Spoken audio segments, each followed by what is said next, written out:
How are you guys doing? Today is Friday, February 11th, 2022.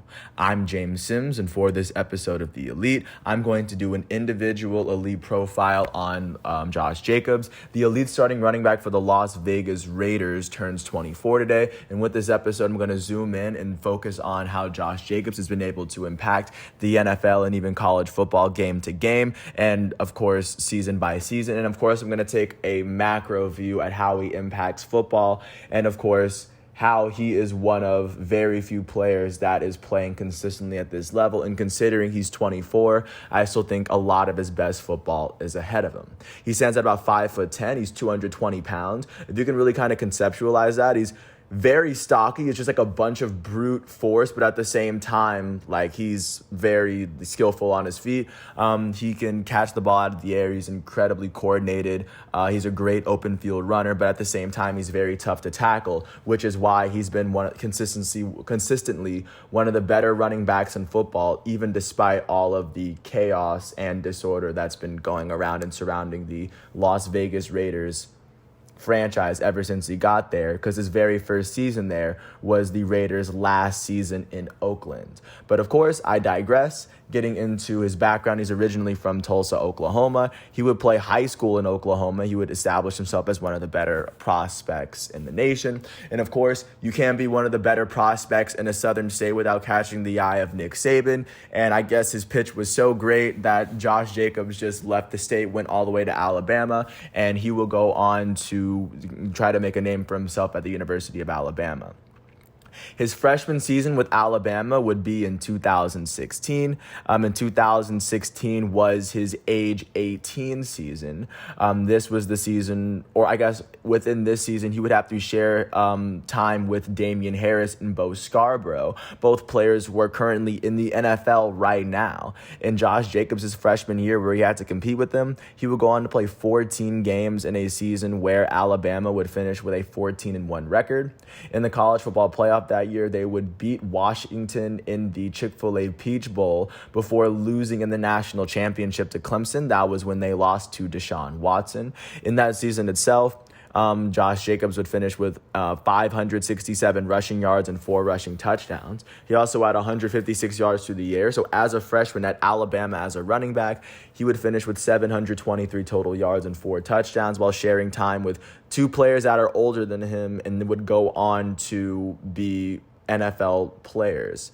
Following his freshman season, where Alabama fell just short and lost, he will go on to play 11 games in 2017, and a season where the Alabama Crimson Tide would go all the way to the championship and beat the Bulldogs in the end. This was the year Jalen Hurts would get subbed out for Tua Tagovailoa. In his sophomore season in 2017, he would go on to finish with 284 rushing yards, and he had 14 receiving yards on the season, as he had significantly less his second season.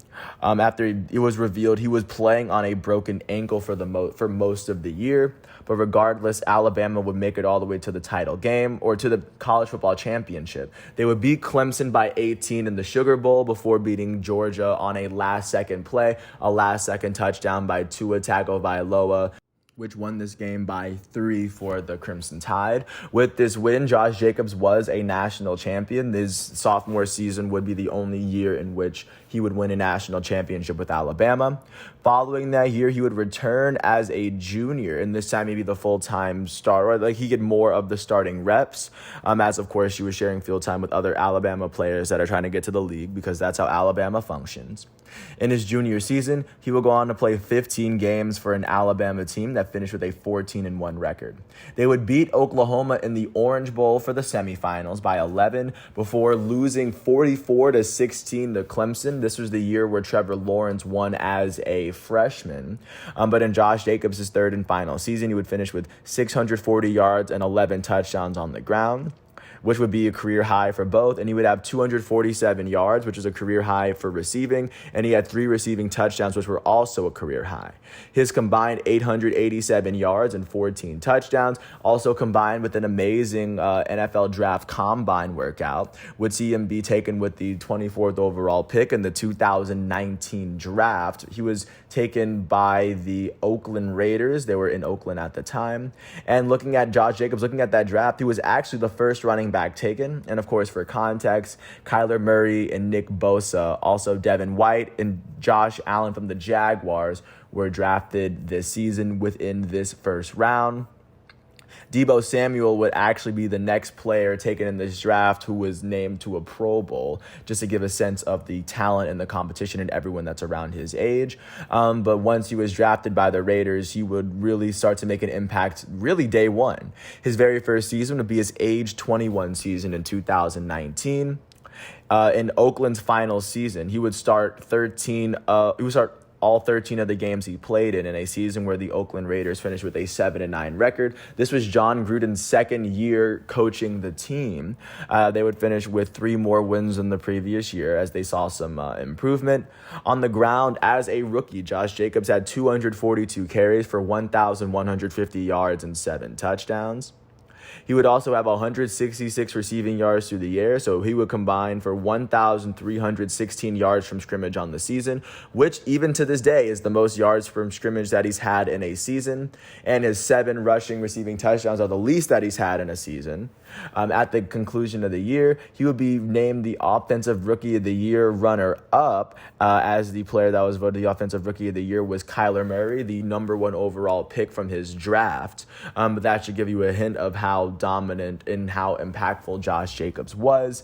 And following that first season, like I said, the Raiders would miss the playoffs, but they would make their transition to Las Vegas and become the Las Vegas Raiders right before the 2020 season that had no fans because of COVID. But taking a quick look at Josh Jacobs' second season, his age 22 season in 2020, he would start all 15 of the games he played for a Raiders team that went 8-8. They won 1 more game than the previous year, but still went on to miss the playoffs. With Jon Gruden, this was Jon Gruden's last full season as the head coach, even though he had signed a 10-year deal. He would go on, or Josh Jacobs would have a career-high 273 carries. He had 1,065 yards, making it the second year in a row he had 1,000 yards on the ground. He would finish with 12 rushing touchdowns on the ground.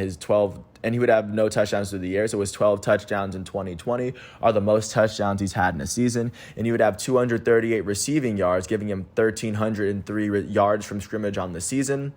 This would be the second season in a row he's had at least 1,300 yards in his first 2 seasons as a running back. And of course, understanding how the running back position is evolving, he's almost averaging about 100 yards per game, which is what you really ask for a running back these days. Even though the Raiders did not make the playoffs, Josh Jacobs would be named a Pro Bowler. The 2020 season is the lone time in his career that he's been named a Pro Bowler. And following that season, the Raiders would, of course, come back. In Josh Jacobs' third and most recent season with the Las Vegas Raiders in 2021, he would go on to start 14 of the 15 games he played for a Raiders team that finished with a 10-7 record. They finished with the second best record in the AFC West, and they had just squeezed a place for themselves in the now expanded in the NFL playoff picture. They would finish with a 10-7 record, and Josh Jacobs would finish with 872 yards on the ground and 9 touchdowns. His 872 yards are the least amount of yards he's had in a season in his first 3. In the lone season, he hasn't had at least 1,000.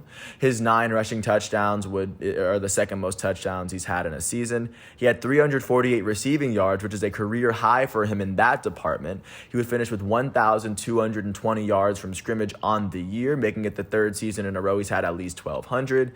And at the conclusion of the season, even though he wasn't named a Pro Bowler, he would help the Raiders make it to the playoffs for the very first time he had been there. This 2020 playoff berth is the first time the Raiders have made the playoffs since 2016. That was the year where Khalil Mack won his Defensive Player of the Year with the team.